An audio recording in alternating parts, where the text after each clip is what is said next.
There are many different reasons that you might be thinking about selling your house. Perhaps you want to downsize or upsize. Perhaps you want to take advantage of the market, or maybe you need to move to get out of the area or out of the country for work. I'm Shannon Ellison with the Walker team, and regardless of the reasons, there are many to consider before you start the process. And if this is your first time selling a home, there is plenty to learn. Even if you've sold a home in the past, the market is always changing, and there are a few things to get you started to make the process that much smoother when you are ready to go. The first thing to do is prepare your home to be sold, and that usually means a lot of cleaning and sometimes maintenance and repairs. Regardless of the market, you'll want to make sure your home is inviting and as attractive as possible in order to receive the best offer. So number one, declutter your living space. When you were a first-time home buyer, you probably saw several houses that appeared cluttered. It's quite normal when homeowners haven't moved out yet, but you might also recall that some homes appeared a lot tidier and well-maintained than others. Think about that when preparing your home for a future sale. Number two, make those necessary repairs. And truthfully, it is up to you.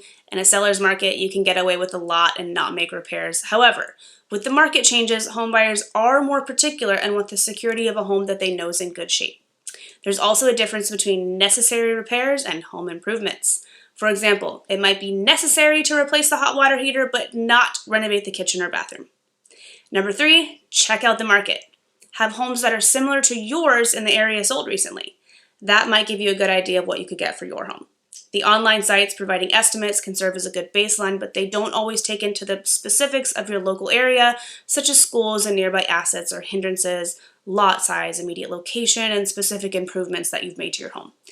An experienced agent will, of course, be more familiar with the current conditions of the market and how things are selling in your particular area. And once an agent sees your home, they will be able to give you a bit better of an idea of what it might sell for. Just remember to price it realistically. Regardless of the market, pricing your home too high could mean you're going to be waiting for a while to sell. Number four, finally, contact an agent. Unless you already know an agent that you'd like to work with, you'll want to interview a few different agents. You'll be working with that agent of choice for a bit, so you want to ensure that you feel comfortable with whoever you choose and that they truly know what they're doing. So ask each agent for a comparative market analysis.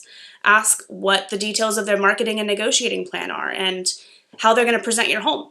Additionally, a true service-oriented agent should be able to give you reliable advice and help you with all the previous items mentioned and take some of that pressure off your shoulders. Again, I'm Shannon Ellison with the Walker team, here to educate and navigate, not speculate and fabricate. Don't hesitate to reach out to me for more detail on any of the items I said above, or to learn what a top-notch agent would do to help you through this challenging and very in-depth process.